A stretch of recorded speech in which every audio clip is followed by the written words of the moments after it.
The prison program you're about to view consists of strong subject matter such as rape, gang fights, stabbings, police corruption, and extortion. Due to the nature and language of the program, viewer discretion is advised. There are over 2 million inmates in American prisons, state and federal. The stories you're about to hear are from men and women, ex-cons, felons, and convicts who witnessed and survived through rapes, slashings, gang violence, and extortion during their time in America's most dangerous prison systems. Prison X was created to give the viewer a first-person look at prison life during an inmate's most vulnerable time. These are not actors or actresses playing a part. All the stories told are 100% real. We were warned that it could be serious repercussions if these stories are released. Prison X is the evolution of Scared Straight, with stories being told from outside of prison walls. Yeah, my name is Andre Moore, aka Andre Costa. First jail I went through after the Allen going upstate was downstate. From downstate, they sent me to Caxsackie, where I did most of my time at, where I seen some of the most brutal things happen to some of the people that was in there. Then from there, they sent me to Green. From Green Correctional Facility, they sent me to Marcy. From Marcy, 200-man box, they sent me to Clinton. From Clinton, I went to Adirondack, which is where I was released at in 2000. I've seen a lot. People getting stabbed, cut, sliced. I mean, wars. I mean, I had some things that happened to me while I was in there. You know, I had to do a lot to defend myself as well. But the most memorable situation that I could recall from my experience was seeing DVD, which was Death Before Dishonor against the Blood Gangs. Death Before Dishonor, well, that was a serious situation back in 1997, where you had this cat named Mac Murder going against the Bloods and stuff, man. And you know, they really brought it to a lot of other guys, a lot of the Bloods that was in there during that time, during the early Blood Gang stages. And they had a North Yard and a Center Yard war, where the war was popped off simultaneously. And the COs couldn't control the situation. I was seeing guys come out with their face hanging. People, you know, they shirts and jackets all bloody. You know, it was like a gruesome situation, and that changed a lot of things in that facility. Then as for myself, you know, I had a couple of incidents in there where I got stabbed once 13 times, and another occasion I got stabbed about 16 times. And all of these was by people that, you know, I thought was my friends during that time. You know, when you get to jail, you don't have no friends like that, man. You just have associates, man. Everybody in there trying to survive doing the same thing. So one of my incidents, you know, I thought I was cool with this guy, and you know, he basically stabbed me in the back. We had a little words because on Rikers Island, you know, you get airtime when you porter on house game. And you know, it's time to lock in. God tell me to lock in, and I'm looking at this guy like, yo, this clown telling me to lock in, man. So I told him, man, I'll slap the shit out you, man. Who are you talking to? So the next day, the guy walked up behind me with a knife that me and him both made together for our protection, and he stabbed me for 14, 15 times, where I, you know, I had to receive like a total of 60 stitches in my face, in my hand, and in my back. You know, one of them incidents where I got stabbed was like 2 inches away from my lungs. You know, could have been a fatal situation.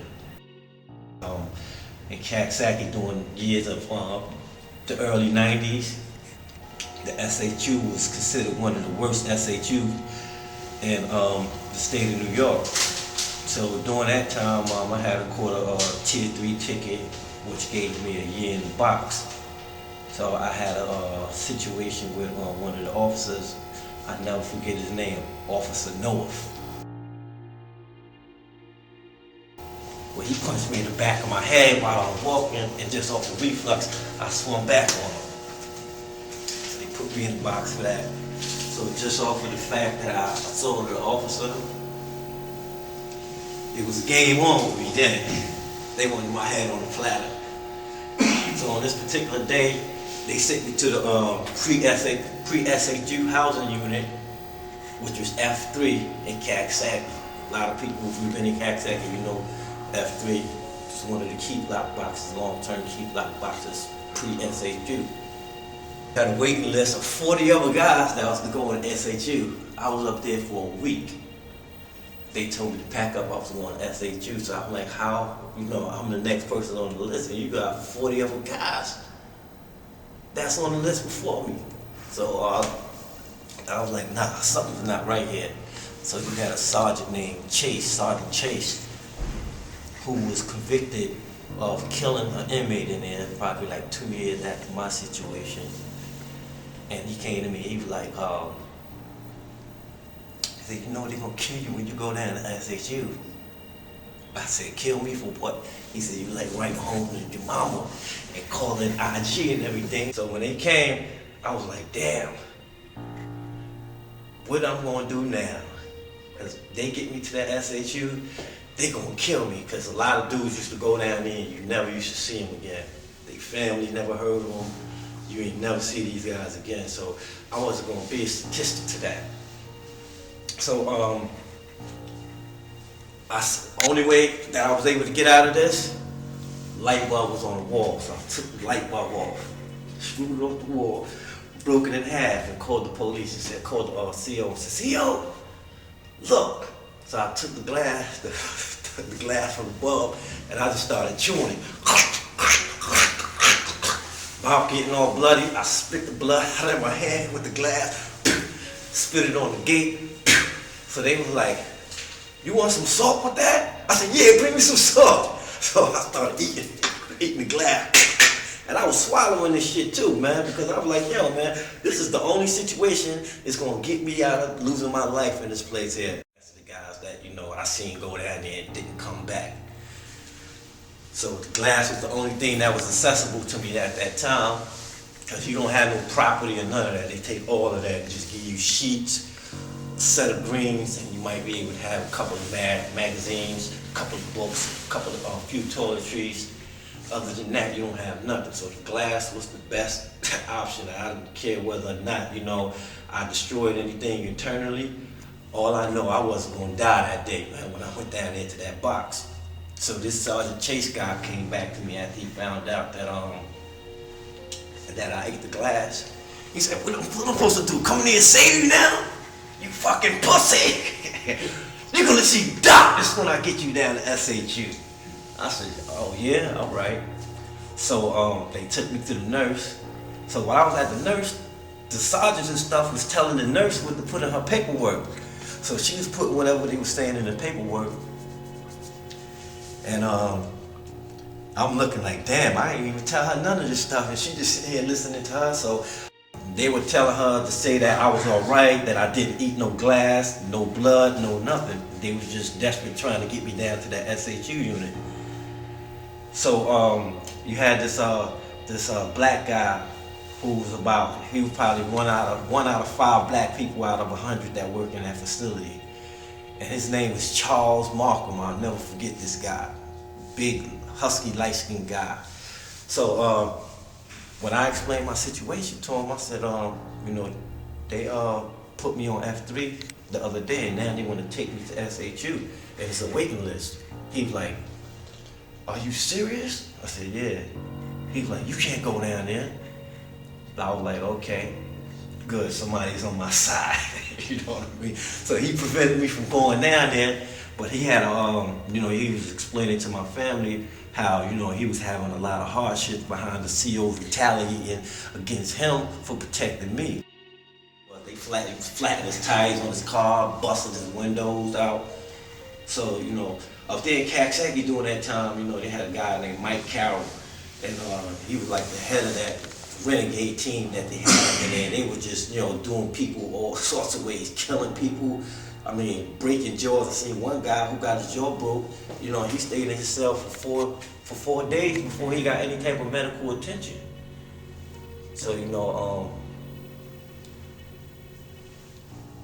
I never wanted to, you know, experience something like that, man. Being in the hit with my jaw broke for 4 days, you know, that's gonna make it harder for it to heal.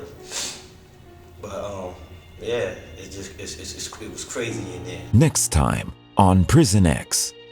Call me Raheem Shabazz, Abdul Rahim, Captain Calamingas, and my friends call me Dr. Strange. I put in 20 years from 87 to the present. I've been almost every facility on Rikers Island.